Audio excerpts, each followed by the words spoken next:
The kingdom of Obiora was not like other lands. It was a place where the winds seemed to carry stories, where the earth itself felt ancient, and where tradition was not merely followed, it was obeyed. The people believed their customs were gifts from their ancestors, sacred laws woven into the very fabric of their existence. To question them was to question the gods. To break them was to invite ruin. At the heart of the kingdom stood the royal palace, a vast structure of red earth and carved stone adorned with symbols of past victories and ancestral pride. Tall pillars lined its entrance, each etched with the story of a great warrior who had once defended Obiora from its enemies. The palace was not just a home for the king, it was a monument to strength, because in Obiora strength was everything. Not just the... No tradition embodied this belief more than the law of strength. Every generation, when the king deemed the time right, a grand contest would be held. Men from every corner of the kingdom would gather to fight, not out of hatred, but out of honor. The winner would earn the greatest prize of all, the hand of the king's daughter in marriage. It was said that no weak man should ever sit close to the throne.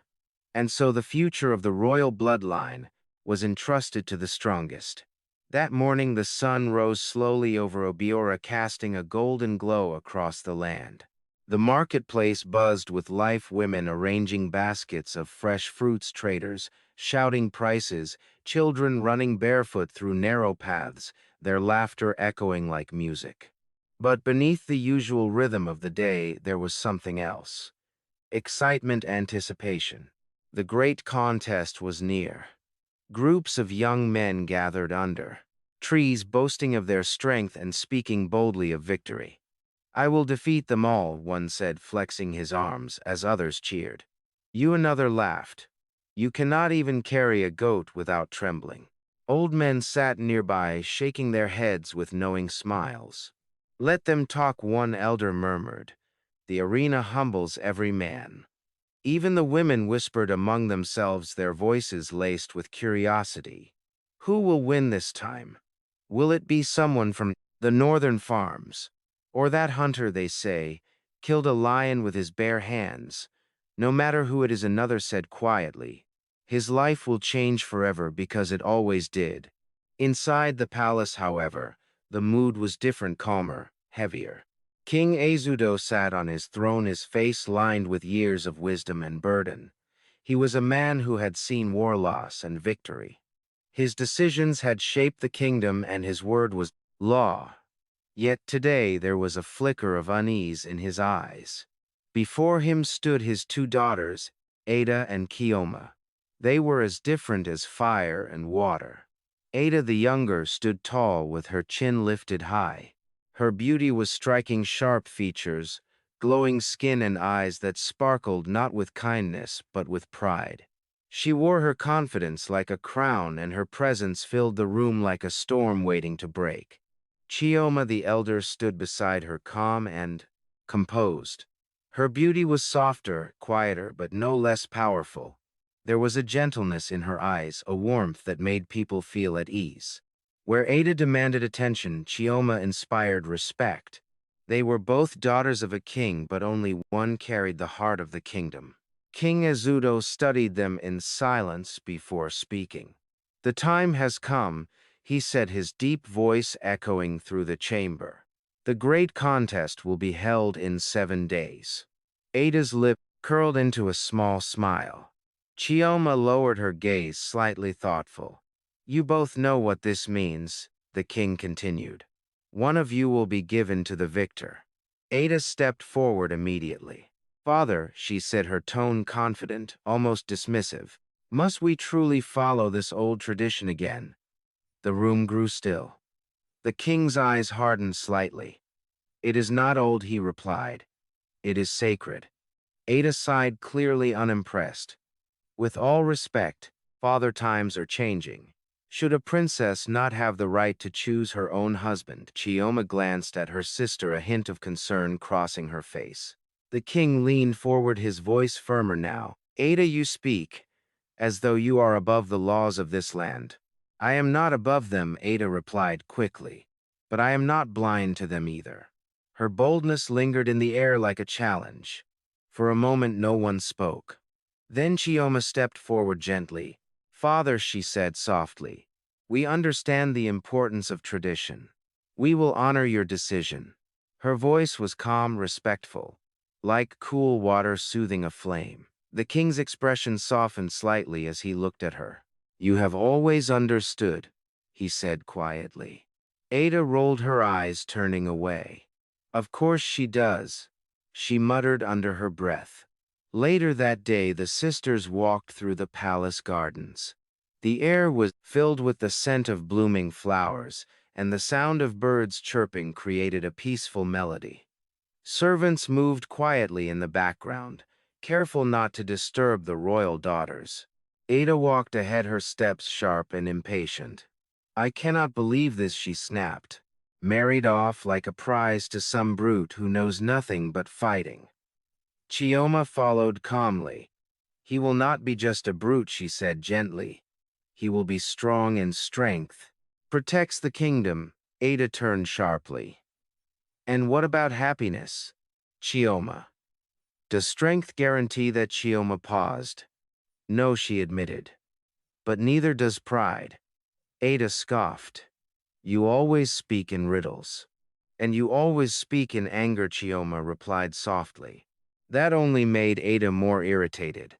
"I will not live my life in a mud hut with a man who smells of sweat and soil," she declared. "I deserve more." Chioma studied her sister carefully. "Or perhaps," she said quietly, "you expect more than life is willing to give." Ada's eyes flashed. "I will choose my own destiny," she said firmly. "You'll see." Chioma said nothing, but deep down she felt something shifting, like the first rumble of a storm that had yet to arrive. As evening fell, the kingdom glowed under the warm light of torches. Drummers gathered in the village square, practicing rhythms that would soon echo through the arena. Children mimicked fighters, laughing as they playfully wrestled in the dust. High above it all, the palace stood silent and watchful. In his chamber, King Izudo stood by the window, gazing out at his kingdom. He had ruled for many years. He had upheld every tradition. But now, as a father, he felt the weight of his decision more than ever. 2 daughters, 2 futures, 1 law. "May the gods guide us," he whispered, because in 7 days, everything would change, and not even a king could stop what was coming. The morning the prince arrived, the kingdom of Obiora did not wake gently. It stirred. It shifted. Before the sun had fully stretched across the sky, a strange sound broke through the usual rhythm of village life, the distant thunder of hooves against hardened earth. At first the villagers thought little of it. Travelers passed through Obiora from time to time. Traders, messengers, wandering hunters. But this was different. The sound was too coordinated, too powerful, too deliberate.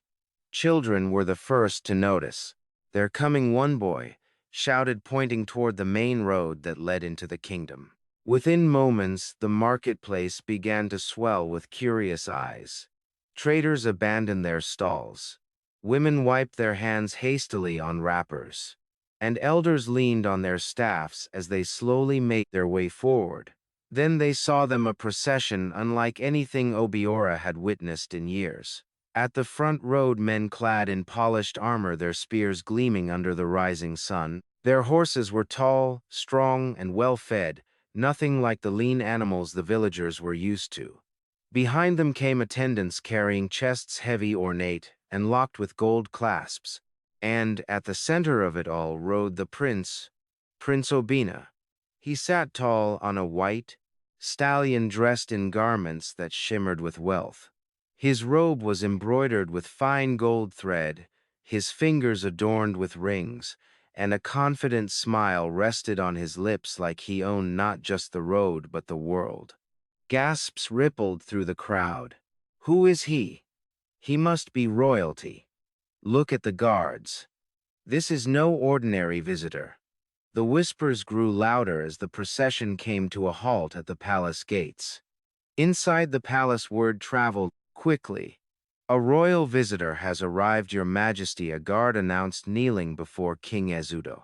The king frowned slightly. A royal visitor, he repeated. From where? He claims to be Prince Obina of the neighboring kingdom, Your Majesty. At the mention of the name, a flicker of recognition crossed the king's face. He had heard of that kingdom, wealthy, powerful, but not without rumors. Still, a prince was a prince. Prepare the reception hall, King Ezudo commanded. We will receive him. The great hall of the palace was soon filled with quiet anticipation. Chiefs and elders took their places. Guards lined the walls. Servants moved gracefully, laying out fine mats and pouring palm wine into carved cups. And then the doors opened. Prince Obina entered as though the moment had been created solely for him. His steps were slow, confident, each one echoing softly against the polished floor. His guards followed, stopping at a respectful distance, while two attendants carried forward one of the ornate chests. He bowed slightly. Your Majesty, he said smoothly, his voice rich and controlled. It is an honor to stand in the presence of the great King Ezudo of Obiora.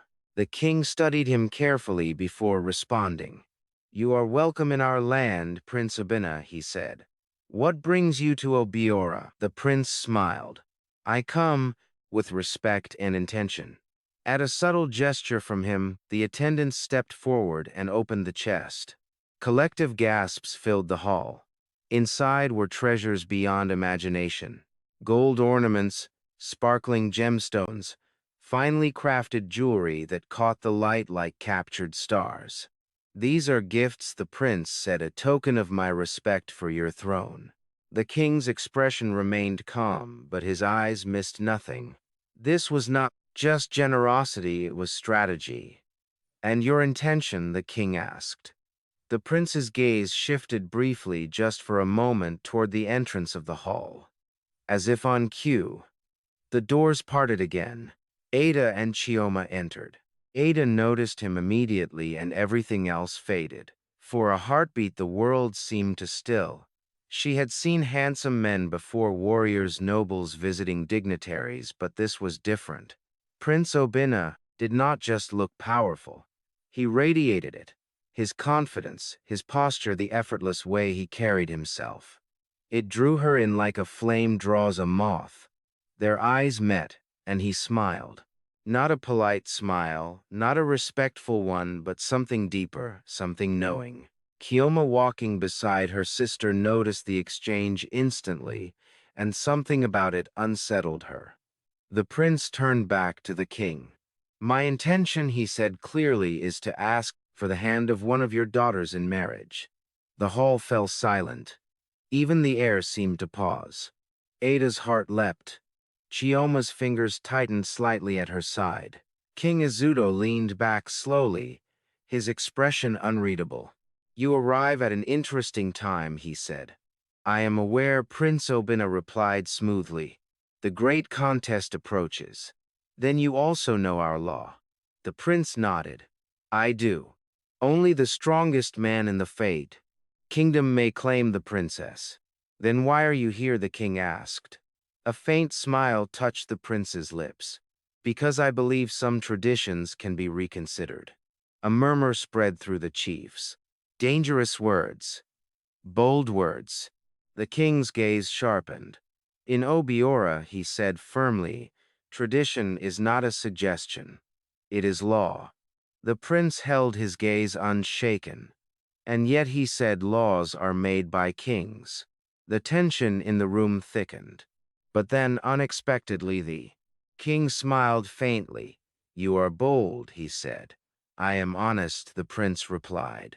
Before the moment could escalate further, Chioma stepped forward slightly. Father, she said, gently, perhaps the prince should be allowed to stay as a guest until the contest is over. Her voice softened the room. The king considered her words, then nodded. You will stay, he said to the prince. You will be our guest. Ada's heart soared. But understand this. The king continued, his tone firm once more. The contest will proceed, and its outcome will not be ignored. Prince Obina bowed slightly. As you wish, your majesty. But there was something in his eyes that suggested he was not concerned, not in the slightest. That evening the palace buzzed with excitement. Servants whispered. Guards exchanged glances. Even the elders spoke in hushed tones about the prince's boldness. But in her chambers, Ada was restless. She stood before a polished mirror, adjusting her hair, her jewelry, her expression. He chose to come here, she murmured to herself. For me. She didn't question it. In her mind it was already decided. She would not marry some unknown warrior. She would be a queen. A soft knock came at her door. Enter, she said. Chioma stepped inside. You've been quiet, Chioma observed. Ada turned, a small smile playing on her lips. Have you ever seen someone like him? She asked. Chioma hesitated. He is impressive, she admitted carefully. Ada laughed lightly. Impressive, Chioma? He is everything. Chioma walked closer. You barely know him.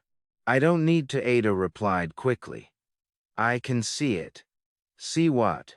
My future. Chioma studied her sister, concern deepening. Ada, be careful.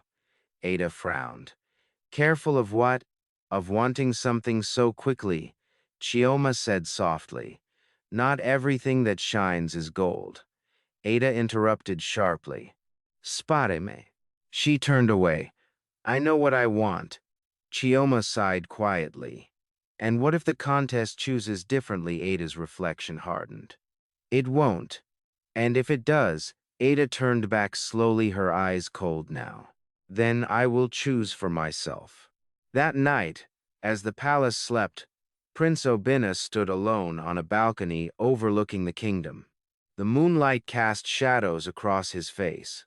One of his guards approached quietly. My prince, he said, everything is in place. The prince nodded. Good. And the contest? A small, dangerous smile spread across Obina's lips. Let them have their contest, he said. In the end, I always win. He turned his gaze toward the distant village, toward the unknown, toward the future that was already beginning to twist in unexpected ways. Back in her chamber, Chioma lay awake. Something didn't feel right. She couldn't explain it, but deep in her heart she felt it clearly. The arrival of the prince had not brought opportunity. It had brought change. And not all change was good. The day the kingdom had been waiting for finally arrived. It did not begin quietly. Before dawn had fully broken, the air itself seemed charged, like the earth knew something significant was about to unfold. A low hum of anticipation rippled through Obiora, stirring even those who had no part in the contest. By the time the first rays of sunlight touched the land, the village was already awake. Women tied their wrappers tightly, balancing baskets on their heads as they hurried toward the arena grounds.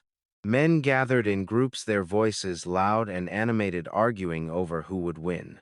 Children ran barefoot through the dusty paths, their laughter cutting through the tension like sparks in dry grass. Today was not just another day. It was the day, the great contest.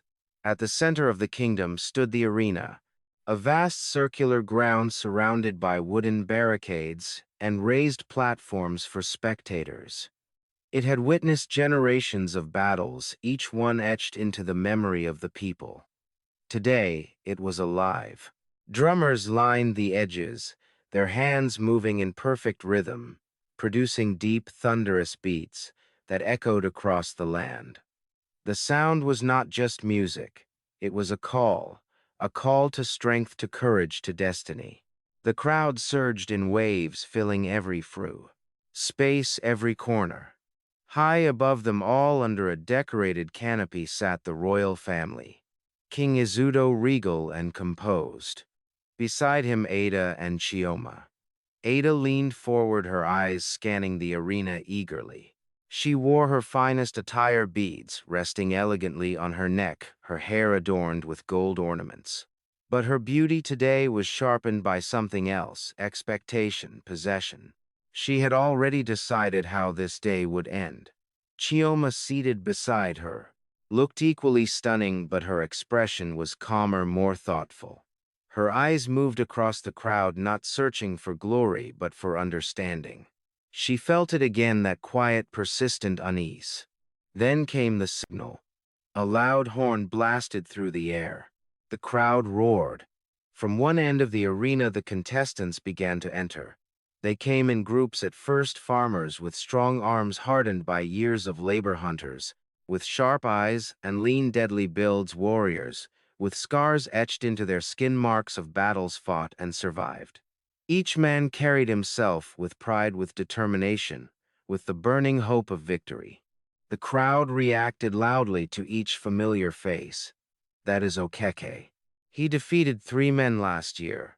And look, Udo, the strongest man from the northern farms. He will win. I am certain of it. Excitement grew with every entrance, but then the noise began to fade because someone else had stepped into the arena. He came alone. No cheering followed him. No one called his name. In fact, no one seemed to know it. He was tall, taller than most. His body was solid, sculpted not by training grounds but by real work. His skin bore no decorative scars, no symbols of fame, only the quiet marks of survival. His clothing was simple, worn unremarkable, and yet there was something about him, something that made people pause, something that made the air shift. "Who is that?" a voice whispered. "I've never seen him before. He must be from a distant village. He looks like a nobody." The murmur spread quickly. Up in the royal canopy, Ada frowned. "He cannot be serious," she muttered. "They allow just anyone into the contest now." Chioma said nothing. Her eyes lingered on him. There was something in the way he walked, not arrogance, not fear, just stillness, like a river that runs deep and silent. The horn sounded again. The contest had begun. The first rounds were chaotic. Men clashed in bursts of strength and fury, grappling, throwing, striking, pushing each other into the dust. The crowd roared with every fall, every victory, every display of power. Fighters were eliminated quickly. Some fell with dignity, others with desperation. The arena became a storm of movement and noise, and through it all the unknown man moved. At first, no one paid him much attention. He fought without spectacle, without shouting, without drawing attention, but one by one his opponents fell, effortlessly. The first man charged at him with a loud roar. The stranger sidestepped, a quick movement, almost too fast to follow, and the man was on the ground. The second tried brute force. He was lifted and thrown aside like weightless wood. The third attempted strategy. It didn't matter. Each fight ended the same way, quick, clean, decisive, slowly. The crowd began to notice. Wait, is that the same man? He hasn't lost a single round. Murmurs turned into whispers. Whispers turned into focused attention. Up above, Chioma leaned forward slightly. Her heart was beginning to beat faster. Ada, however, looked irritated. "It's luck," she said dismissively. "He'll fall soon enough." But he didn't. Round after round, the number of contestants shrank. The strongest remained, men who had trained their entire lives.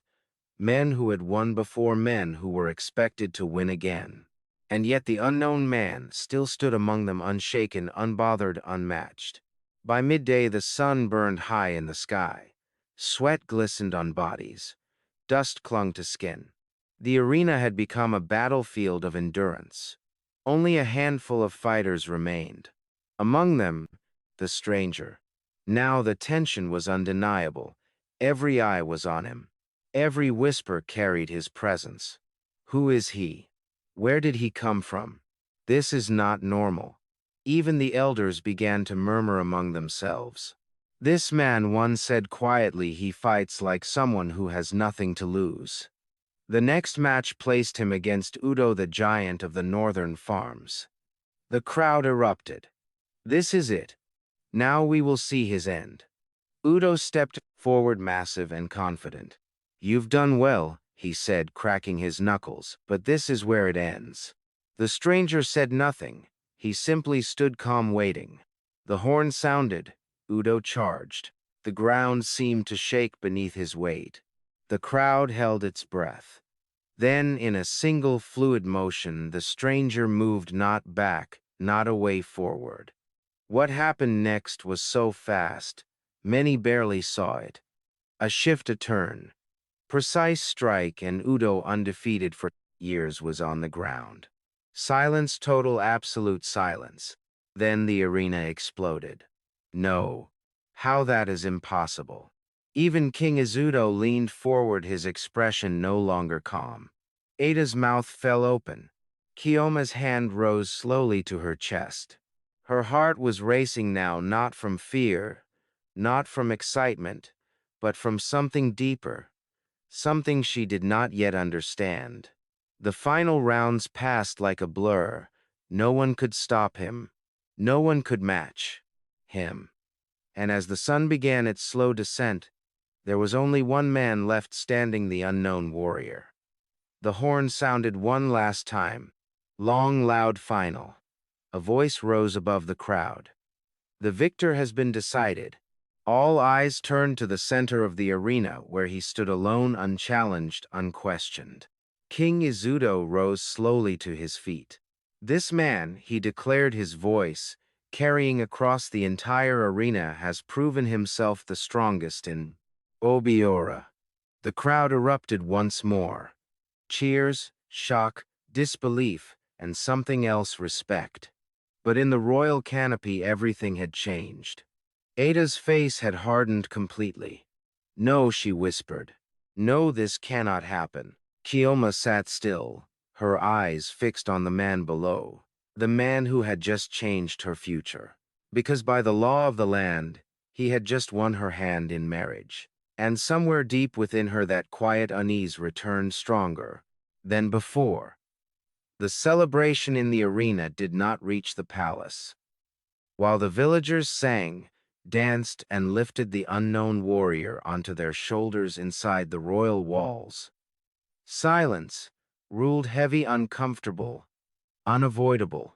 The sun had begun its descent, painting the sky in shades of gold and crimson, as if the heavens themselves were marking the significance of what had just occurred. In the royal chambers, King Izudo stood by the window, his hands clasped behind his back. He had witnessed many contests, many victories, many warriors rise and fall, but never had the outcome unsettled him like this. A stranger, a man with no name, no lineage, no known past, and yet undeniably the strongest. The law had spoken, and the law could not be ignored. A soft knock broke the silence. "Enter," the king said. A guard stepped in and bowed. "Your Majesty, the princesses have arrived." The king exhaled slowly. "Send them in." Moments later, Ada and Chioma entered the chamber. The contrast between them felt sharper now than ever before. Ada's steps were quick, her expression already clouded with anger. Her beauty, though still striking, was now edged with frustration and disbelief. Chioma walked beside her, slower, quieter. Her face was calm, but her eyes carried questions, questions she had not yet spoken aloud. They both bowed slightly. "You called for us, father." King Izudo turned to face them. For a moment he simply looked at them, not as a king but as a father. Then his expression hardened slightly. "You both witnessed the outcome of the contest," he began. Ada crossed her arms immediately. "I witnessed a mistake," she said sharply. Chioma glanced at her, a silent warning in her eyes, but Ada ignored it. The king's gaze settled on her. "There was no mistake," he said firmly. "The strongest man won. The law has been fulfilled." "The law is flawed," Ada snapped. The words landed like a slap. The air in the room shifted instantly. Chioma's heart skipped. "Ada," she whispered softly, but it was too late. King Izudo took a slow step forward. "You speak boldly today," he said, his voice low but dangerous. Ada lifted her chin. I speak truth, she replied. That man is nothing. No name, no status, no future. And you would give one of your daughters to him. The king's eyes darkened. That nothing defeated every man in this kingdom, he said. Strength is not given by status. It is proven.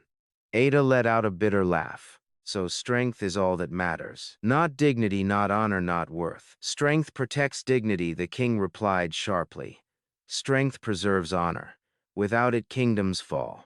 Ada shook her head, pacing now. No, she said, this is madness. I will not be part of it. Chioma stepped forward gently. Father, she said softly, perhaps we can discuss. There is nothing to discuss. The king interrupted. His voice was final now, decisive. The warrior has earned his right. One of you will marry him. The other will be given to the prince. At the mention of the prince, Ada froze. Slowly she turned. That is already decided, she said.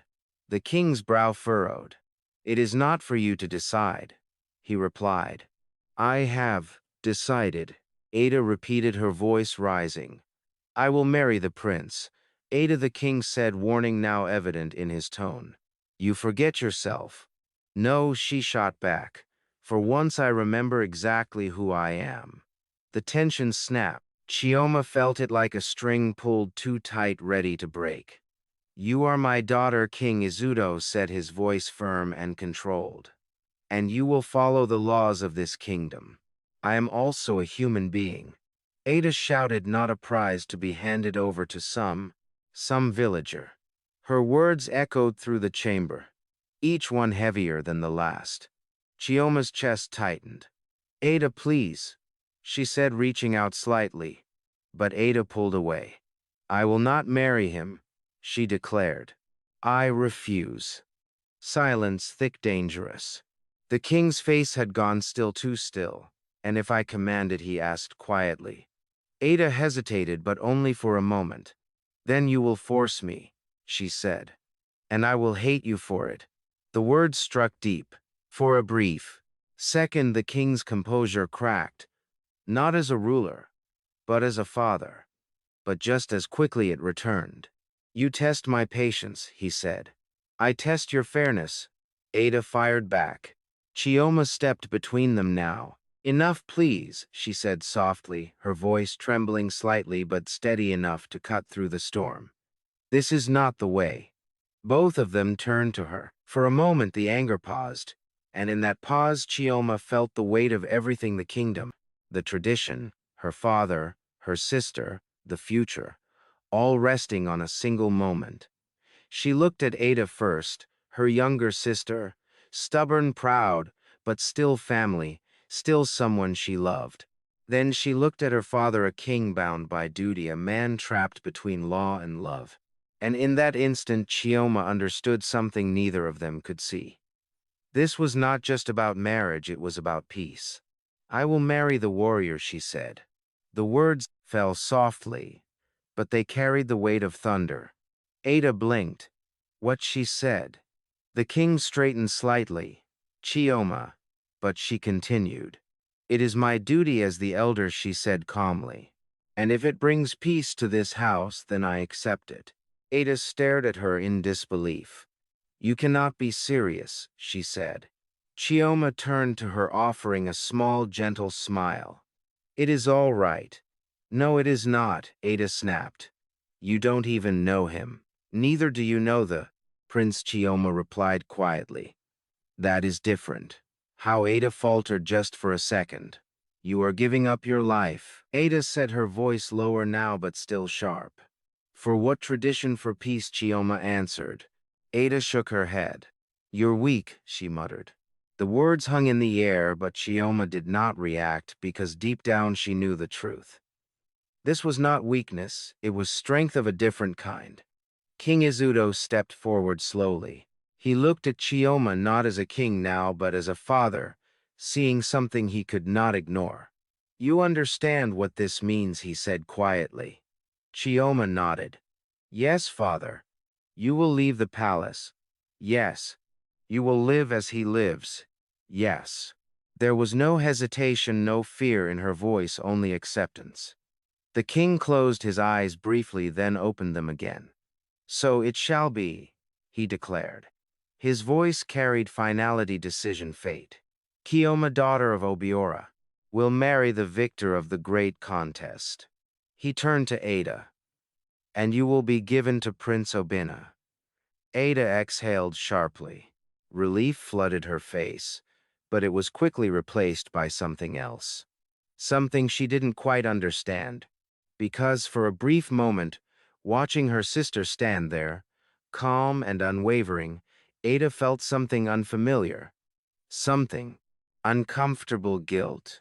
But she pushed it away. "I will prepare for my wedding," she said, quickly turning toward the door. Without another word, she left. The room grew quiet again, just Chioma and her father. King Izudo walked closer to her. "You have done something great today," he said. Chioma shook her head gently. "I have done what was needed." The king studied her. "You deserve more than this." Chioma smiled faintly. "Perhaps this is exactly what I deserve." But even as she said it, a small part of her wondered what kind of life awaited her. Who was this man she had agreed to marry? And why did her heart feel both calm and uncertain at the same time? That night, as the palace prepared for two very different weddings, two very different futures were set in motion. One built on pride and desire, the other on sacrifice and quiet strength. And neither sister yet understood just how deeply their choices would shape their destinies. The palace had never felt so heavy, not even during times of war, not even during seasons of mourning. But on the morning of Chioma's wedding, the grand halls of Obiora carried a strange silence, one that pressed gently against the walls, lingered in corners, and settled deep into the hearts of those who walked through them. Servants moved quietly, their usual chatter replaced with whispers. Even the birds that perched along the palace rooftops seemed to sing more softly, as though they understood that something delicate was unfolding. This was no ordinary wedding. It was not filled with anticipation. It was filled with acceptance. Chioma sat before a polished bronze mirror in her chambers, surrounded by women carefully preparing her for the ceremony. Her hair was braided neatly, adorned with simple beads. Not the extravagant gold she was used to, but something more modest, more grounded. Her attire reflected the same. Gone were the heavy royal ornaments. Gone were the layered silks and embroidered fabrics that marked her as a princess. Instead, she wore a simple wrapper and blouse, elegant but humble, appropriate for a wife of a villager. One of the older women adjusting her beads paused for a moment, her hands lingering. "You are too calm," the woman said softly. Chioma met her reflection. "Should I not be?" she asked gently. The woman hesitated. "Most brides tremble," she admitted. Chioma gave a faint smile. "Then perhaps I am not like most brides." But even as she spoke, her fingers tightened slightly in her lap, because calm did not mean she felt nothing. It simply meant she had chosen not to let her fears speak louder than her duty. Across the palace, Ada's chambers told a different story entirely. Laughter, music, excitement. Her wedding preparations were everything Chioma's were not. Bright fabrics spilled across the room. Gold jewelry glittered under the light, and servants moved quickly, trying to keep up with her endless instructions. "No, not that one," Ada snapped, pointing at a necklace. "The heavier one. I want it to shine." A group of young women giggled nearby, clearly feeding off her energy. "You will be the most beautiful bride any kingdom has ever seen," one of them said. Ada smiled, pleased. "I already am," she replied confidently. But beneath her excitement, something flickered, a thought she quickly pushed aside. She did not look toward Chioma's chambers. She did not ask how her sister was doing, because doing so would force her to acknowledge something she wasn't ready to face. By midday, the ceremonies began. The palace courtyard was divided not physically but in spirit. On one side, the prince's wedding preparations shimmered with wealth and grandeur. Guests from distant lands had arrived dressed in fine garments, their presence adding to the spectacle. On the other side, Chioma's ceremony was quieter, simpler, more traditional. Villagers gathered, their expressions mixed, some curious, some respectful, some quietly sympathetic. At the center stood the man she was to marry, the warrior. For the first time, Chioma truly looked at him not as a figure in the arena, not as the man who had changed her fate, but as a person. He stood tall, his posture steady, his expression calm. His clothing was clean, though still simple. There was no arrogance in the way he carried himself, no attempt to impress. He did not look at the crowd. He did not seek their approval. Instead, his gaze rested briefly on her. And in that moment, something unexpected happened. There was no claim in his eyes, no pride, no sense of ownership, only quiet acknowledgement, as if he too understood the weight of what was happening. The ceremony was brief. There were no elaborate speeches, no excessive displays, just words spoken by the elders, blessings offered to the couple, and the binding of two lives under the watch of tradition. When it was done, Chioma exhaled slowly. She was no longer just a princess. She was a wife. The sun had begun to lower when it was time for her to leave. That moment, that final moment, was the hardest. The palace gates stood open. A small gathering had formed, servants, guards, a few elders. King Izuto stood at the front waiting. Chioma approached him slowly. Every step felt heavier than the last. This was the home she had always known. The walls that had watched her grow, the place where she had laughed, learned, dreamed. And now she was leaving it behind. Her father looked at her for a long time before speaking. "You have honored this kingdom," he said quietly. Chioma lowered her gaze slightly. "I have only done what was expected of me." The king shook his head. "No," he said. "You have done more than that." There was something in his voice now, something softer, something almost fragile. "You have shown strength," he added. Chioma felt her throat tighten slightly, but she nodded. "Take care of yourself, father," she said.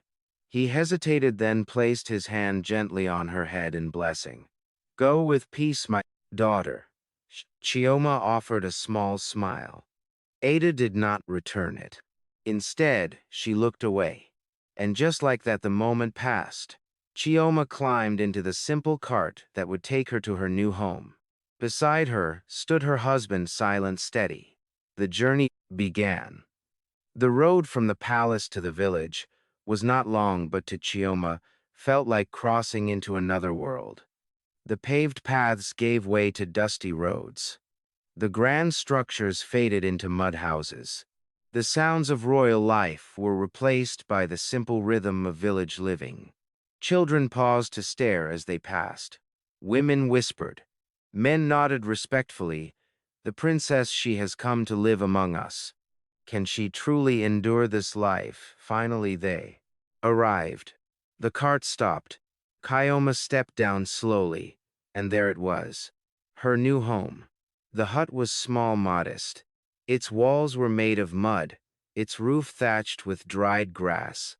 There were no guards, no servants, no luxury, just simplicity, pure and undeniable. For a moment, Chioma stood still, taking it in. This was real. This was her life now. "I know it is not much." The voice startled her slightly. She turned.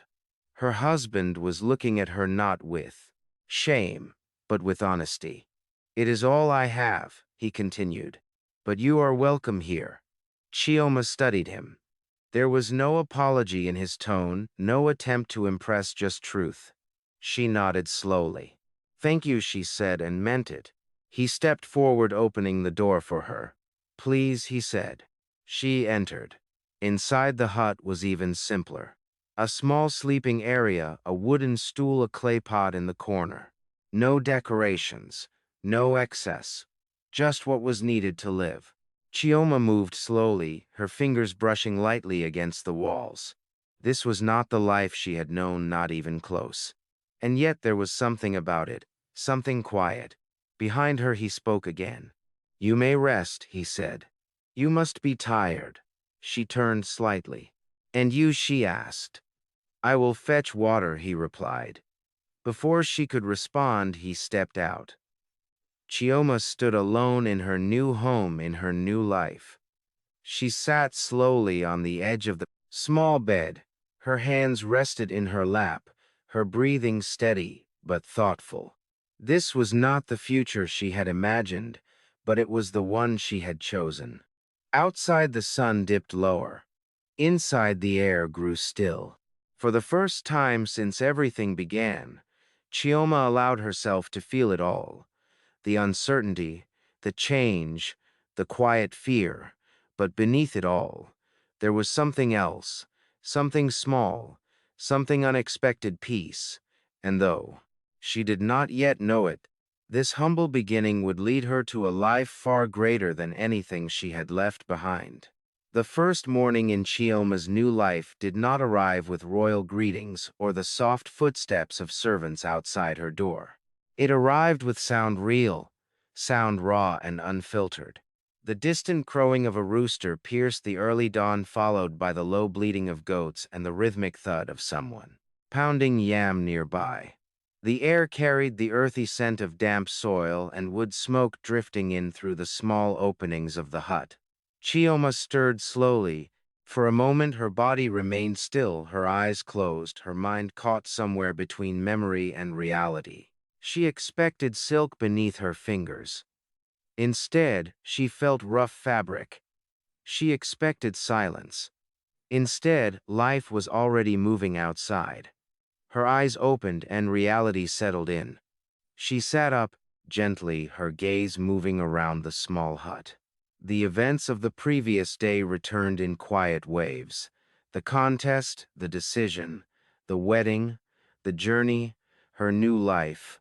She exhaled softly, not in regret but in acceptance. A faint sound came from outside, the creak of a wooden bucket followed by footsteps. She turned toward the door just as it opened. Her husband stepped in. He carried a clay pot filled with water, his movements steady and unhurried. A light sheen of sweat covered his skin, evidence that he had already been awake for some time. When he saw her sitting up, he paused briefly. "You're awake," he said. His voice was calm as always. Chioma nodded. "Yes." He placed the pot carefully in the corner. "I fetched water," he said, "for washing and for the day." There was no expectation in his tone, no demand, just quiet provision. Chioma watched him for a moment. "You woke early," she said. "I always do," he replied simply. She hesitated, then asked, "Why didn't you wake me?" He glanced at her briefly. "You needed rest." The answer was so straightforward it caught her off guard. In the palace, everything had been done for her not out of kindness, but out of duty. Servants served because they had to. But this felt different. "I can help," she said softly. He shook his head. "You will," he replied, "but not today." There was no condescension in his voice, only understanding. Later that morning, Chioma stepped outside for the first time as a villager. The sunlight greeted her warmly, casting a soft glow over the land. The village was already alive. Women carrying water, men preparing tools, children chasing each other through narrow paths. But when she stepped out, everything paused, not completely, but enough. Eyes turned, whispers followed. "That is her, the princess. She truly came." Chioma felt the weight of their gaze, not cruel, not hostile, just curious. A woman approached her, slowly balancing a basket on her head.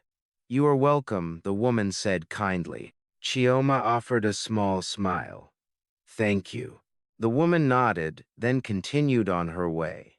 It was a simple interaction, but it eased something inside her. Over the next few days, Chioma began to learn, not through instruction, but through observation, through living. She learned how to fetch water from the stream, carefully balancing the pot the way the other women did. She learned how to sweep the compound, her movements slower at first, then more natural. She learned how to cook over an open fire, the heat surprising her, the process unfamiliar. And through it all he was there. He never hovered, never watched her with judgment, but he noticed everything. The first time she struggled to carry water, he took the pot from her, not with impatience but with ease. "Not like this," he said, gently adjusting her grip. "Balance it here." His fingers brushed hers briefly as he guided her. The contact was light, but it lingered. Another day she burned her hand slightly while cooking. She pulled back quickly, wincing. Before she could say anything, he was beside her. "Let me see," he said. She hesitated, then extended her hand. He examined it carefully. His touch surprisingly gentle for someone so strong. "It is not serious," he said, "but be careful." There was something in the way he said it, not as an instruction, but as concern. That night, as they sat outside the hut, the sky stretched endlessly above them, filled with stars. Chioma had never seen the sky like this before.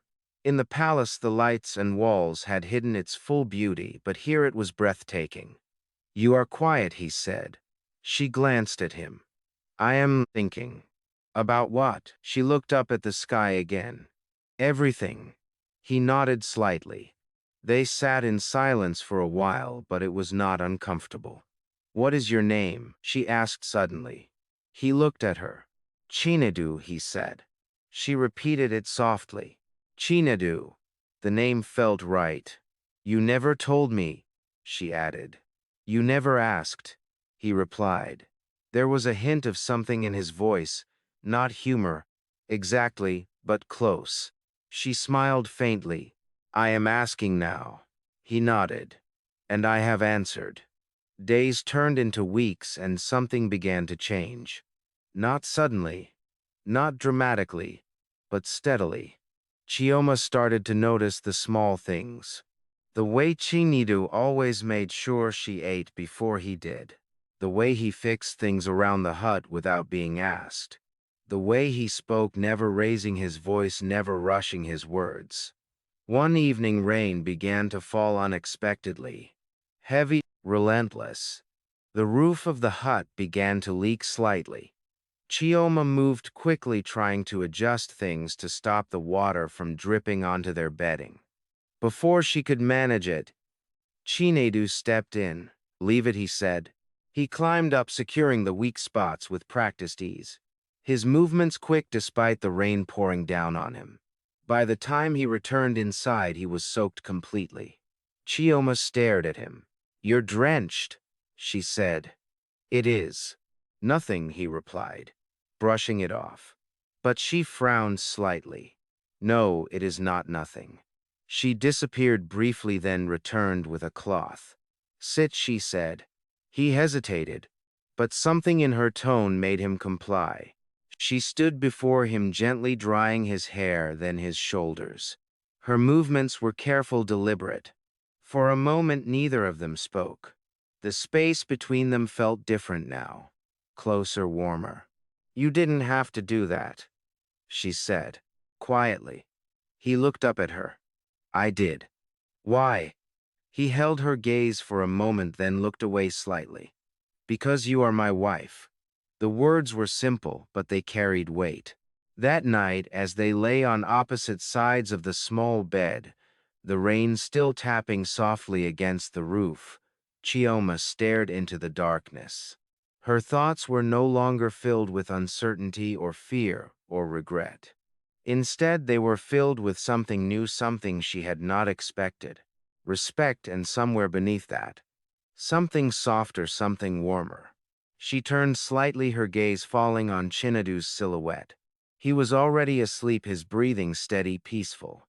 Chioma watched him for a moment, then slowly a small smile touched her lips. Because, for the first time since leaving the palace, she felt something she had not dared to feel before. She felt at home. And though she did not yet call it love, it was already beginning to grow, quietly, steadily, unstoppably. Ada's wedding was everything she had imagined and more. From the moment the sun rose that day, the palace transformed into a spectacle of wealth and celebration. Musicians filled the air with vibrant rhythms, dancers moved with elegance and energy, and guests from distant lands arrived in garments that shimmered with prestige. Gold adorned every corner, silk draped every surface. Even the air seemed heavier, perfumed with luxury. And at the center of it all was Ada. She stood before a tall mirror surrounded by attendants who moved with urgency, adjusting her elaborate attire. Her wrapper was layered with intricate embroidery, each thread catching the light like fire.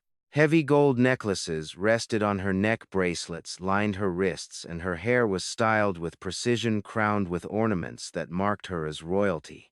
She looked like a queen. No, she looked like power. "You are breathtaking," one of the attendants whispered. Ada smiled. "I know," she replied softly, her voice filled with satisfaction. But beneath that satisfaction there was something else.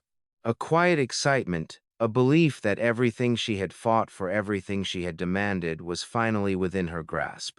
Outside, the crowd erupted as Prince Obina arrived. He did not come quietly. He came with presence. His procession was even grander than before. More guards, more attendants, more wealth displayed openly. Horses adorned in decorated armor, servants carrying gifts, musicians announcing his arrival with powerful beats. He stepped down from his carriage with practiced elegance, confident, commanding, untouchable. When Ada saw him, her heart lifted. This was what she had chosen. This was what she deserved. The ceremony itself was extravagant. Unlike Chioma's simple union, this was a display meant to impress, to dominate, to remind everyone present of power and status. The vows were spoken loudly, the blessings echoed, the cheers were endless. And when it was done, Ada became the wife of a prince. The journey to his kingdom was just as grand. Ada sat beside him in a luxurious carriage, cushioned seats beneath her fine fabrics surrounding her. Outside, the world moved quickly, but she barely noticed. Her eyes were on him. "You are quiet," Obina said, glancing at her. "I am happy," she replied. He smiled faintly. "As you should be." There was something about the way he said it. Not warm, not dismissive, just certain. At first, Ada didn't question it. Why would she? Everything around her confirmed that she had made the right choice. When they arrived at his kingdom, Ada was overwhelmed. The palace was massive, larger than her father's, with towering structures, wide courtyards, and decorations that screamed wealth at every turn. Servants lined the entrance, bowing as she stepped out. "Welcome, my queen," one of them said. Ada inhaled deeply. Yes, this was her place. The first few days passed like a dream. Banquets were held in her honor. She wore new outfits every evening, each more beautiful than the last. She was introduced to nobles, dignitaries, and powerful figures who treated her with admiration. Everywhere she went, she was praised, celebrated, desired. But slowly, subtly, something began to shift. It started with small things, things easy to ignore. The first time it was at a banquet. Obina sat beside her, laughing loudly, a cup of wine constantly in his hand. First, it seemed normal, a celebration. But as the night went on, the laughter grew louder, less controlled, less refined. "A little too much," Ada whispered lightly, placing a hand on his arm. He glanced at her, briefly, then pulled away. "I am enjoying myself," he said. His tone wasn't harsh, but it wasn't gentle either. She smiled it off. Of course, it was just one night. But then it happened again and again. Soon Ada began to notice a pattern.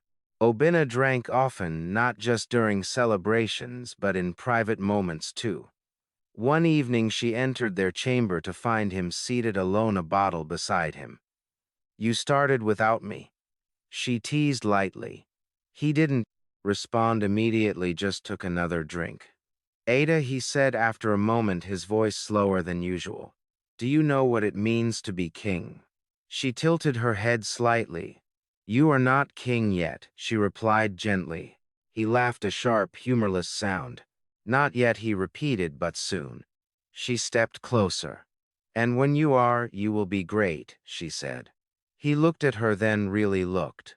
And for a brief moment something flickered in his eyes, something dark. Greatness is expensive, he said. She frowned slightly. I don't understand. He smiled, but it didn't reach his eyes. You will. Ada's unease began to grow. Then came the nights he didn't return. First she waited patiently. A prince had responsibilities, meetings, duties, but one night turned into two, then three. When he finally returned, the smell hit her, first alcohol, strong, overpowering. Where have you been? She asked, trying to keep her voice steady. He shrugged off his outer garment. Out. That is not an answer. He turned to her slowly. And I do not owe you one. The words stung sharp, unexpected. I am your wife, she said. And I am your husband. He replied, not your servant. Silence filled the room. Ada swallowed. This was not the man she had imagined, not the man she had chosen, but she wasn't ready to accept that yet. Then came the whispers. Servants talked quietly, carefully, but Ada heard enough. The prince was seen at the gambling house again. He lost heavily last night. They say he borrowed money. Ada confronted him. You gamble, she asked, her voice tight. He didn't deny it. Sometimes. How much have you lost? He smirked slightly. Does it matter? Yes, it matters, she snapped. You are a prince. You have responsibilities. He stepped closer, his presence suddenly overwhelming. Do not lecture me, he said quietly.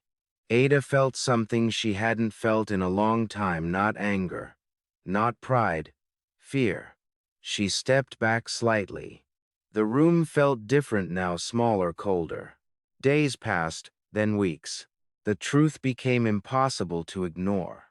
Obinna was not just a drinker, he was dependent, not just a gambler, he was reckless. The man she had chosen was not a dream, he was a storm. One evening Ada sat alone in her chamber. The silence pressed against her, no laughter, no music, no admiration, just thoughts. Her mind drifted back to the palace, back to that moment, back to Chioma, her sister's calm voice. I will marry the warrior. Ada's chest tightened. She shook her head quickly. No, she whispered to herself. I made the right choice. But the words felt hollow because for the first time Ada began to wonder, what if she hadn't? Outside, the palace remained grand, beautiful, impressive, but inside Ada felt it clearly now. She was not living in a dream, she was living in a cage, a golden one, and the door was slowly closing. The message arrived at dawn. It came quietly, without ceremony, without warning, carried by a lone messenger whose face told the story before his lips ever moved. By the time he was ushered into the palace, the air had already changed. Servants moved slower, guards spoke in hushed tones. Something was wrong. Ada stood at the balcony of her chamber, watching the early light stretch across the kingdom. The sky was pale, almost uncertain, as though even the sun hesitated to rise fully. She hadn't slept well, not for many nights now. A restless unease had settled deep within her, a feeling she could no longer ignore, no matter how hard she tried to bury it beneath fine clothes and forced smiles. Behind her the doors opened. A servant stepped in, bowing low. My lady, the prince requests your presence in the council hall. Ada turned slowly. At this hour, the servant hesitated. There has been news. Her heart tightened. Without another word, she moved quickly, her steps echoing softly through the long corridors of the palace. Something about the silence unsettled her. This was not the lively, indulgent palace she had grown used to. This felt different, heavy. When she, Reached the council hall. The doors were already open. Inside, the atmosphere was thick with tension. Elders stood in small groups, whispering urgently. Advisors paced. Guards stood more rigid than usual. And at the center of it all was Obina. He stood near the throne, his back slightly turned, a cup in his hand. Even now, even in this moment, Ada stepped inside. "What is happening?" she asked. The room fell quiet. All eyes turned to her. Obina didn't answer. Immediately, he took a slow drink, then turned. His expression was unreadable. "My father is dead," he said. The words struck like thunder. For a moment Ada said nothing. The room seemed to tilt slightly, the weight of the news pressing against her chest. "The king dead," she began, but the words caught in her throat. She didn't know what to say, what could be said. The elders bowed their heads. "Mourn the king," one of them said solemnly. "May his spirit find rest among the ancestors." Ada looked at Obina. She expected sorrow, grief, something, but what she saw instead was something else. Not sadness, not pain, relief. It was subtle, barely there, but she saw it, and it chilled her. The burial rites were carried out swiftly. Tradition demanded it. The entire kingdom gathered to honor the fallen king. Drums beat slowly, their rhythm heavy with loss. Women wailed, their cries echoing across the land. Men stood in solemn silence, their heads bowed in respect. Ada played her part. She dressed in mourning. She stood beside Obina. She lowered her head when expected, but her mind was elsewhere because she could not shake what she had seen, that flicker in his eyes. And soon her unease would prove justified. The coronation came quickly, too quickly. Before the kingdom had fully processed its loss, preparations began for the rise of a new ruler, Obina. The ceremony was grand, just as everything in this kingdom was. Gold adorned the throne. The finest fabrics were displayed. The people gathered hopeful because despite everything they believed that with new leadership would come new strength, new stability, a new beginning. Ada stood beside him as the crown was placed upon his head. She forced a smile. This was what she had wanted, wasn't it? "Long live the king!" The crowd shouted. "Long live King Obina!" He raised his hand, acknowledging them, his expression confident, commanding. And for a brief moment, Ada allowed herself to hope. Maybe this would change him. Maybe responsibility would ground him. Maybe power would bring discipline. Maybe everything would finally fall into place. But hope can be a dangerous thing, because reality came quickly, and it came hard. At first it was subtle. Small decisions, minor changes. Obina began spending more time in private gatherings than in council meetings. When advisors came with concerns, he dismissed them. When elders offered guidance, he ignored them. "You worry too much," he told Ada one evening, lounging lazily with a drink in hand. "This is a kingdom," she replied, "not a game." He smirked.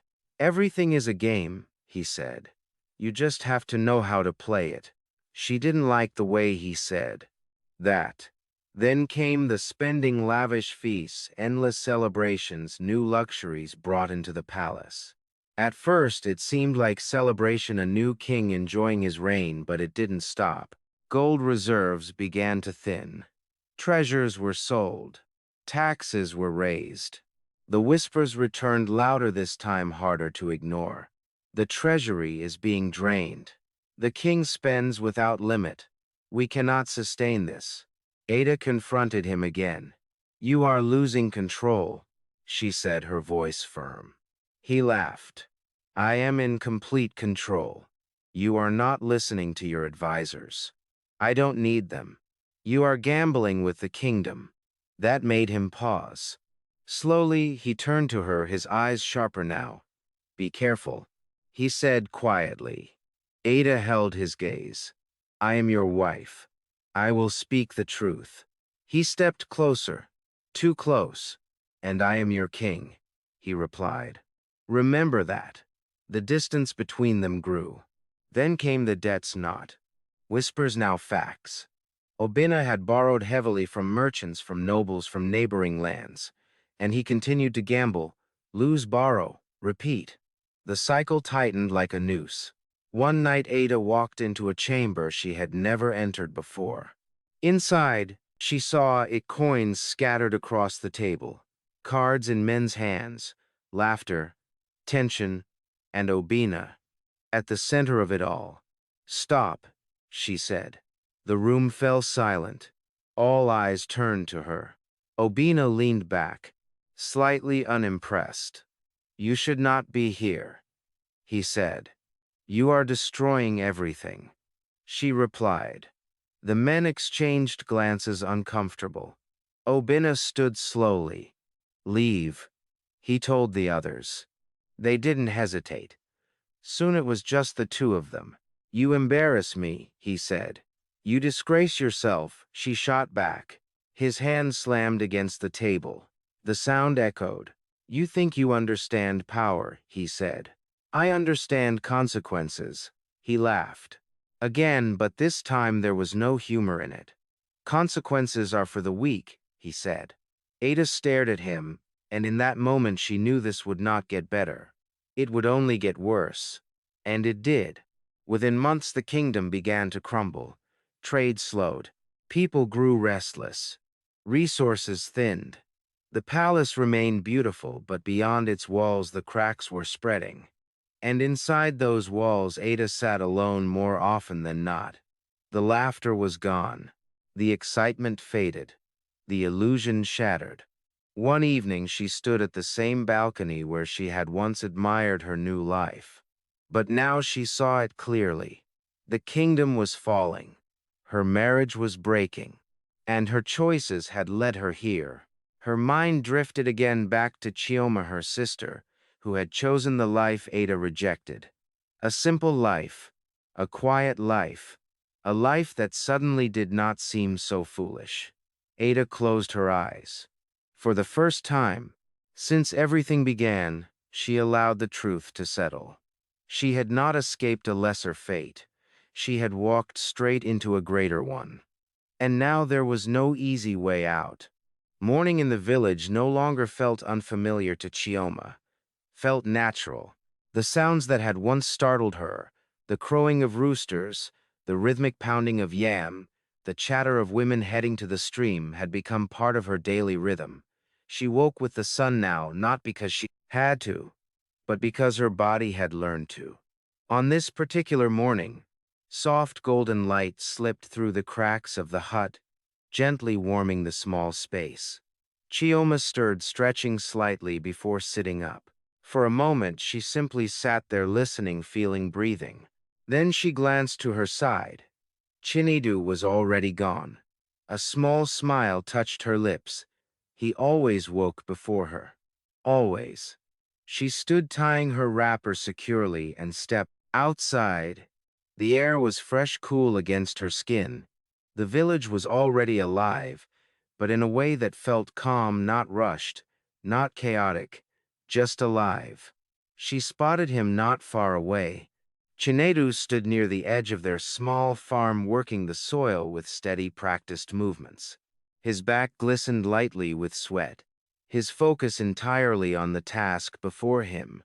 Chioma paused for a moment, watching him not as a stranger, not even just as a husband, but as someone she had come to understand. There was something deeply reassuring about him, something constant. "You woke up early again," she called as she approached. He glanced up briefly. "You woke up later," he replied. There was a hint of teasing in his tone now, something that hadn't been there in the beginning. Chioma smiled. "I am improving." He nodded, returning to his work. "That is good." She moved closer, kneeling beside him. "Show me," she said. He looked at her. "You already know how. I want to know better." For a moment he studied her. Then without a word he shifted slightly, making space for her. And just like that, they worked together. The sun climbed higher, as they moved in quiet coordination, digging, planting, adjusting the soil. There was no need for constant conversation. Their silence was no longer unfamiliar. It was comfortable. "You press too hard," he said after a while. Chioma glanced at him. "You always say that. Because you always do it." She laughed softly. "And you always correct me." He paused, then looked at her. "And you always listen."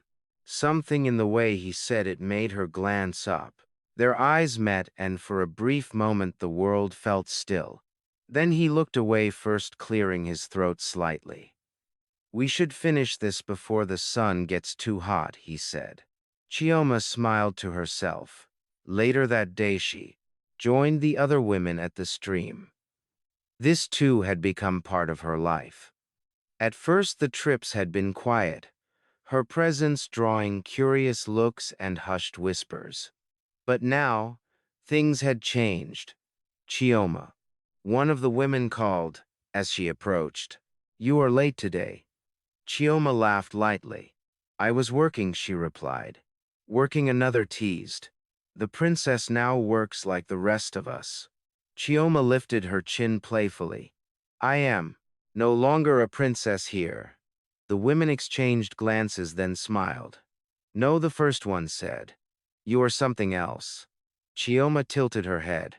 "And what is that?" The woman shrugged. "Someone we respect." The words were simple, but they landed deeply because respect here was earned. As they filled their pots and began the walk back, the conversation flowed easily. Stories were shared. Laughter echoed.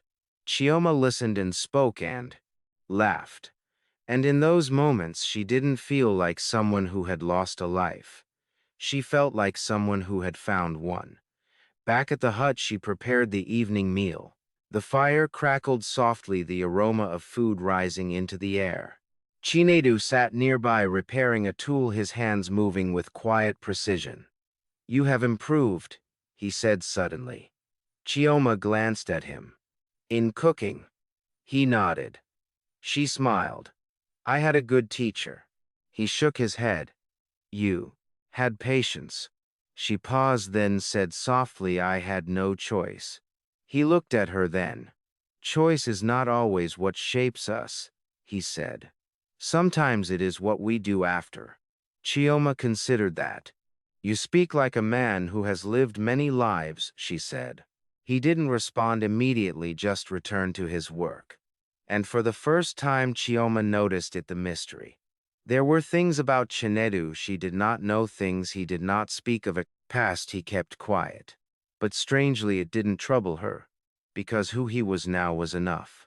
That evening, as the sun dipped low, painting the sky in warm shades of orange and gold, they sat outside once more. "You are different," Chinedu said. Chioma raised an eyebrow. "Different from what?"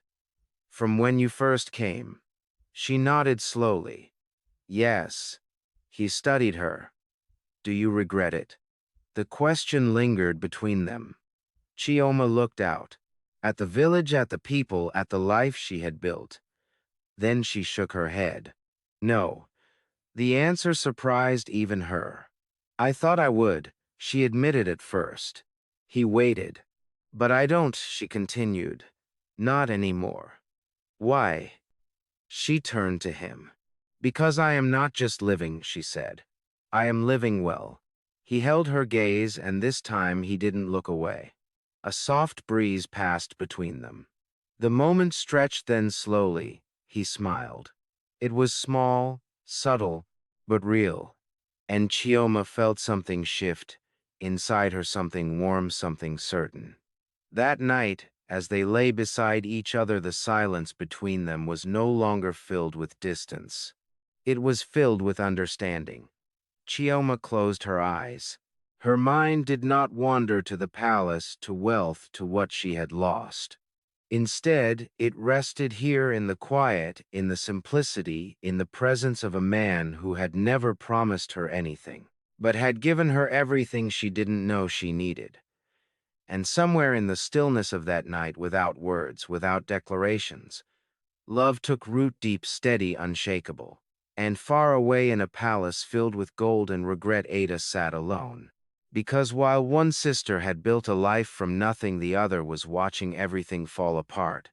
And neither of them yet knew that the greatest change was still coming. The day began like any other, calm, predictable, peaceful. The morning sun rose gently over the village, spilling soft light across the land. A faint breeze moved through the trees, carrying with it the familiar sense of earth and firewood. Chioma was already awake. By now, her body no longer resisted the rhythm of village life. It had embraced it. She stepped outside the hut, tying her wrapper, as she moved, her eyes scanning the compound. Chinadu was there. Of course he was. He stood near the wooden fence, adjusting one of the posts that had loosened during the night. His movements were quiet but purposeful, his strength evident even in the simplest tasks. Chioma watched him for a moment, a small smile forming on her lips. There was comfort in this, in knowing what to expect and knowing him. "You will fix everything in this village if you are not careful," she called out lightly. He glanced at her, the corner of his mouth lifting faintly. "Only what needs fixing," he replied. She walked toward him. "And who decides what needs fixing?" He straightened slightly, meeting her gaze. "I do." Chioma laughed softly. "Of course you do." It was a simple exchange, light, easy, the kind of moment that had become normal between them, and yet neither of them knew it would be one of the last moments of normal. Because, not long after, something unusual happened. First, it was just a sound, faint, distant, a low, unfamiliar hum. Chioma paused, her head tilting slightly. "Do you hear that?" she asked. Chinidu stilled. His expression shifted just slightly. "I do," he said. The sound grew louder, stronger. It wasn't like anything the village was used to, not the creaking of carts, not the hooves of horses, not the chatter of people. This was different. The ground itself seemed to react, a subtle vibration beneath their feet. By now others had noticed. Villagers began stepping out of their homes, their faces filled with curiosity. "What is that? Where is it coming from?" Children ran toward the main path, excitement lighting up their faces. And then they saw it, a car, not just any car, a sleek, polished Rolls-Royce. Its black exterior gleamed under the sunlight, reflecting the world around it like a mirror. It moved smoothly along the dusty road, untouched by the roughness beneath it, as if it did not belong to the earth it traveled on. The entire village froze. Some stepped back instinctively, others moved closer, drawn by curiosity. "Have you ever seen something like that?" "No." "It must belong to a king." The car slowed as it approached, and then it stopped right in front of Chioma and Chinidu's hut. Silence fell heavy, complete. Chioma's heart began to beat faster. "This must be a mistake," she whispered. Chinidu said nothing, but his eyes had sharpened. The car doors opened. Two men stepped out. They were dressed in suits, perfectly tailored, clean and sharp. Their shoes barely seemed to touch the ground as they walked, their movements controlled and deliberate. They did not look like anyone from the village. They looked like men from another world. One of them adjusted his tie slightly before speaking. "Good afternoon," he said. His voice was calm, professional, but his eyes were searching. "Good afternoon," Chioma replied cautiously. The man's gaze shifted past her to Chinidu. "Are you Chinidu?" he asked. There was a pause, a brief one, but enough to be noticed.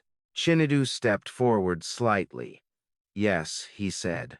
The two men exchanged a glance, and then they smiled, not casually, not politely, but with relief.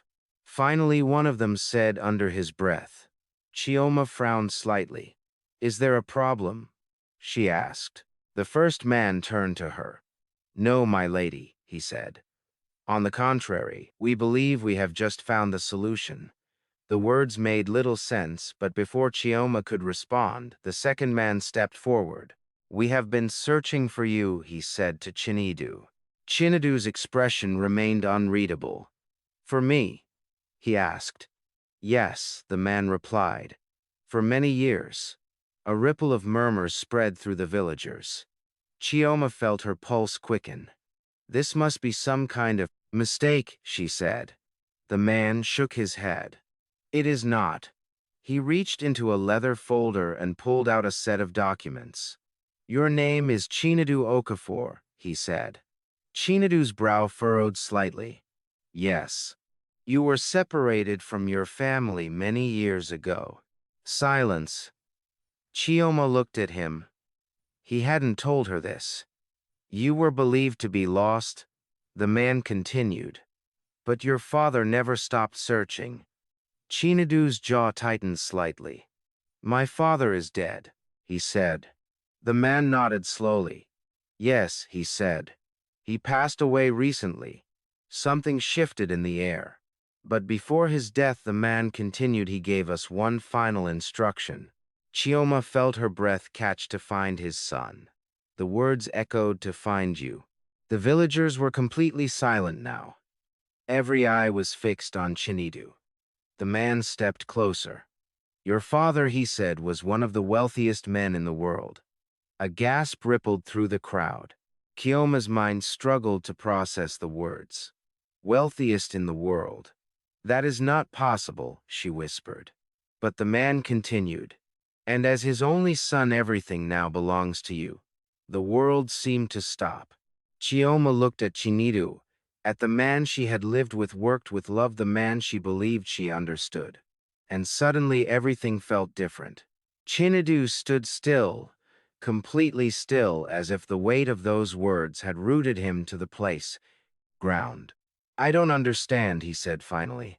The man softened slightly. You were taken away as a child. He explained, circumstances beyond your control. You were raised here unaware of your true identity. Chioma's heart pounded. This was not real, couldn't be.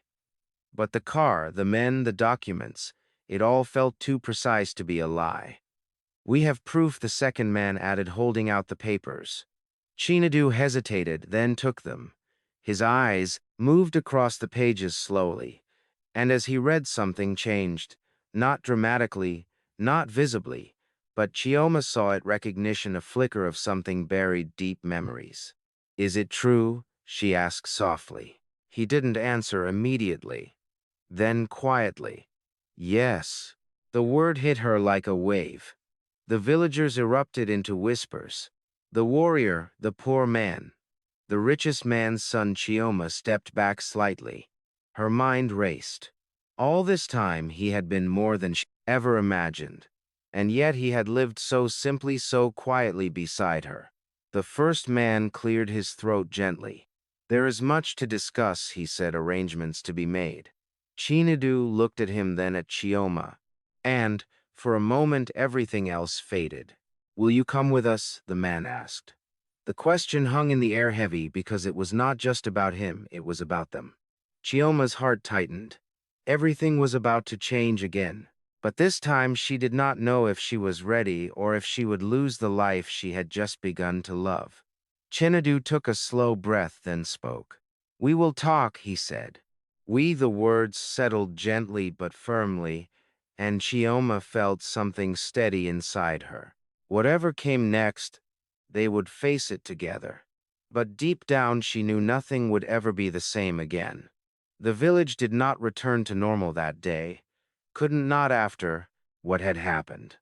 Long after the men in suits had stepped back respectfully, the air still carried the weight of revelation. The strongest man in the kingdom, the quiet farmer, the man who lived in a mud hut, was the son of one of the richest men in the world.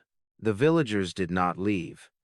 They lingered in clusters, whispering, glancing toward the hut as though expecting something else to happen, something even greater.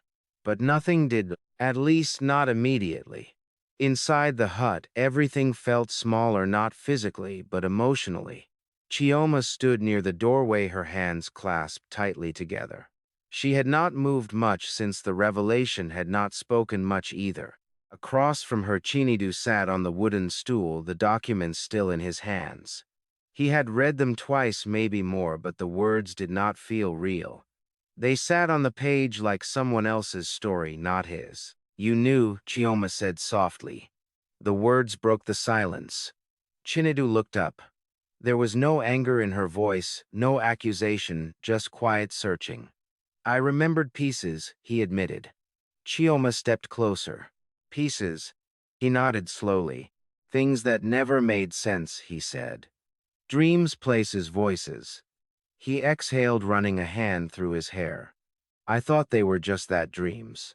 Chioma studied him. And now he looked at the papers again. Now I think they were memories. Silence settled again, but it was different this time, heavier. Chioma lowered herself onto the edge of the bed. What happens now? She asked. It was a simple question, but it carried everything. Chinedu did not answer immediately, because for the first time in a long time he did not know. Outside, the men in suits waited patiently. They had seen reactions like this before. Shock, disbelief, resistance, but they also knew something else. Truth always settles. Eventually, a soft knock came at the door. May we come in? One of the men asked. Chinedu glanced at Chioma, then nodded. Come in. The men entered carefully, their presence once again contrasting sharply with the simplicity of the hut. We understand this is overwhelming, the first man said. Chinedu said nothing. The man continued. Your father was a powerful man, not just wealthy but respected across nations. Chioma listened closely. He searched for you for years, the man added. He never stopped believing you were alive. Something tightened in Chinedu's chest. He left everything in your name, the second man said. His companies, his estates, his accounts. Chioma's breath caught slightly. Everything. The scale of it was impossible to grasp. There are responsibilities, the first man continued. Decisions that must be made. People who depend on what he built. Chinedu's gaze hardened slightly. I didn't build any of that, he said. The man nodded. No, but it is yours now. Chinedu looked down at his hands. Rough, calloused. These were not the hands of a wealthy man. I am a farmer, he said quietly. The second man stepped forward slightly. You are more than that. Chinedu looked up. For a moment, there was tension then. Chioma spoke. You are both, she said softly. The room shifted. Chinedu looked at her. She held his gaze. You are the man who built this life, she continued, and the man who has just discovered another. Her voice was calm, grounding. You don't have to choose one over the other, she added. The words settled into him. Slowly, deeply. The first man cleared his throat gently. We have prepared arrangements, he said. If you choose to come with us, everything is ready. Chioma felt her heart tighten again. This was it. The moment. Chinedu looked at her, and in that look, there was a question not spoken but clear. Will you come with me? Chioma didn't hesitate. Where you go, she said softly, I go. Something shifted in his eyes. Relief, not because of the wealth, not because of the future, but because of her. He nodded once, then turned to the men. Turn to the men. We will come, he said. Outside, the villagers watched as the decision was made. Some were shocked, others proud. He is still one of us, an elder said. Quietly, and he always will be, another replied. The departure was not grand. There were no celebrations, no loud farewells, just quiet acknowledgement. Chioma stood for a moment before entering the car. She looked back at the hut, at the life she had built. It was small, simple, but it had been real, and she would carry it with her always. She stepped inside. The door closed, and just like that, another chapter of her life ended. The journey to the city was long. The road changed gradually from dirt to stone to smooth pavement. The world outside the window transformed. Buildings grew taller, structures, more complex, people more hurried. Chioma watched it all in silence. It was overwhelming, but she did not feel lost, because beside her Chinidu sat just as quietly processing thinking feeling. When they finally arrived even he paused. Before them stood a mansion. No, an estate. Massive elegante impossible. Gates opened automatically. Guards stood at attention. Servants lined the entrance. "This is your home," one of the men said. Chioma felt her breath catch. This was the other life. Chinidu stepped out of the car slowly. For a moment he said nothing, then quietly, "This is not who I am," he said. Chioma stepped beside him. "No," she replied gently. He looked at her. "But it is part of your story," she added. He took a deep breath then, nodded. Together, they walked forward, not as strangers to wealth, not as people consumed by it, but as two people who had already learned something far greater than riches. How to live, how to love, how to remain grounded even when the world beneath them changed. Inside the mansion, everything gleamed, but for Chioma, it did not feel more valuable than the hut because value was not in walls or gold or power. It was in people and choices in character. And as she stood there beside the man who had been both poor and powerful, she realized something. The world had finally caught up to who he truly was, but it had not changed him, and it would not change her because their strength had never come from what they owned but from who they were. Power does not always arrive with noise. Sometimes it arrives quietly. Months had passed since Chioma and Chinidu left the village, since the revelation that turned their lives upside down. Months since the world shifted. And yet inside the grand estate they now called home there was no chaos, no arrogance, no reckless display of wealth. There was order, calm purpose. The estate itself was alive with activity. Workers moving efficiently, vehicles arriving and leaving, decisions being made that affected lives far beyond its gates. But at the center of it all stood Chinidu. Not as a confused villager, not as an overwhelmed heir, but as a man who had chosen who he would be. He had learned quickly, not because he was chasing power, but because he understood responsibility. In the beginning, the transition had not been easy. There were meetings he did not fully understand, decisions that felt too large, expectations that pressed heavily on his shoulders. But he listened, he observed, he asked questions, and slowly he adapted. Not by becoming someone else, but by bringing who he already was into this new world. He treated workers with respect. He refused unnecessary extravagance. He focused on rebuilding systems his father had left behind, not for profit alone, but for stability. "Power is not what you take," he said once during a meeting. "It is what you protect." The room had fallen silent, not because they were surprised, but because they understood. This was not the kind of man they were used to, and beside him was Chioma. She had changed too, but not in the way people expected. She wore fine clothes, now lived in luxury, moved among influential people, but none of it had altered her essence. She still woke early, still preferred quiet moments, still spoke with kindness that disarmed even the most hardened individuals. Servants admired her not out of obligation, but out of genuine respect. "She greets us by name," one whispered. "She listens," another said. "She sees us," a third added. Because Chioma had lived without all this, and she had not forgotten. Together they became something rare. Not just powerful, but grounded. Not just wealthy, but respected. And slowly their influence spread. Villages once ignored began receiving support. Farmers were given resources, communities strengthened. Chinidu did not forget where he came from, and Chioma made sure of it. "Never lose the soil beneath your feet," she would say, and he never did. But far away, in a crumbling kingdom once filled with pride, a different story was unfolding. Ada stood at the balcony of a palace that no longer felt like a home. The walls were still grand, the structure still impressive, but everything else had faded. The servants were fewer. Now the halls quieter. the once vibrant energy replaced by something heavy. Decay. King Obina's rule had done what many feared. It had broken the kingdom.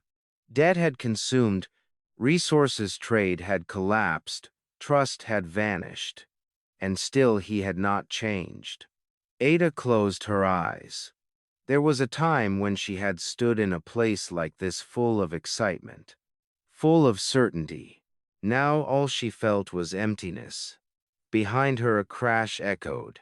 She didn't turn immediately. She didn't need to. I said I want more, Obina's voice roared. Ada finally turned. He stood in the room unsteady, a cup in his hand, his anger filling the space. Like a storm. There is nothing left, she said quietly. He laughed, a harsh, broken sound. There is always something left, he snapped. Not anymore. Their eyes met. For a moment, there was silence. Then he looked away because even he knew the truth. Everything was gone. Ada stepped back slowly. This was not the life she had chosen, but it was the life she had created. And now she had to face it. Days later the decision was made. Ada left. Not in grandeur, not with celebration, but quietly. She returned to Obiora, not as the proud princess who once demanded control, but as a woman who had learned. The journey back felt longer than it had before. Every step carried memory. Every mile carried regret. When she arrived, the kingdom looked the same, but she did not. The palace gates opened, and for the first time she did not walk in with confidence. She walked in with humility. King Izuto was gone now. Time had taken him, and the palace felt different without him. Ada moved through its halls slowly.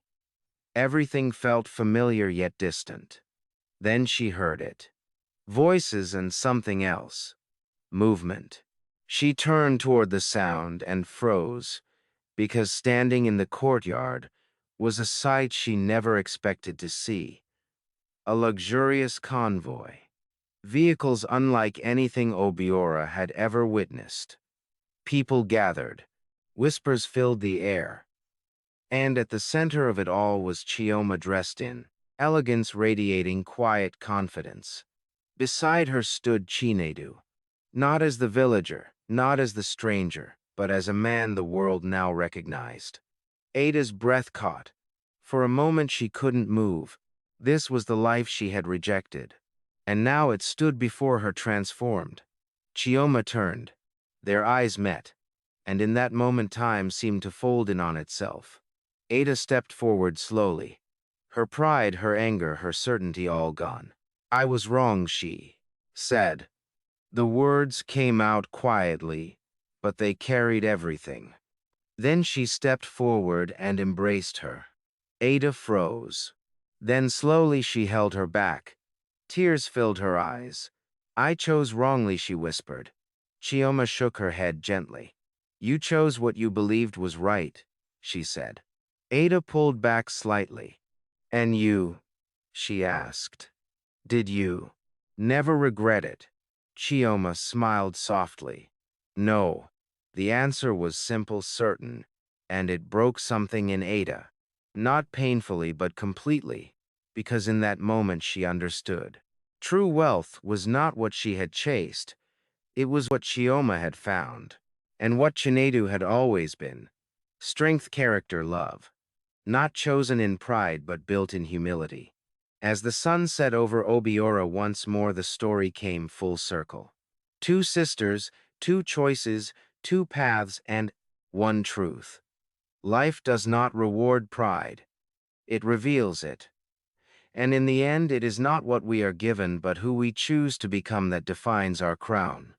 Thanks for watching. If you enjoyed the story, please subscribe to this channel and tell us where you are watching from. Have a wonderful day.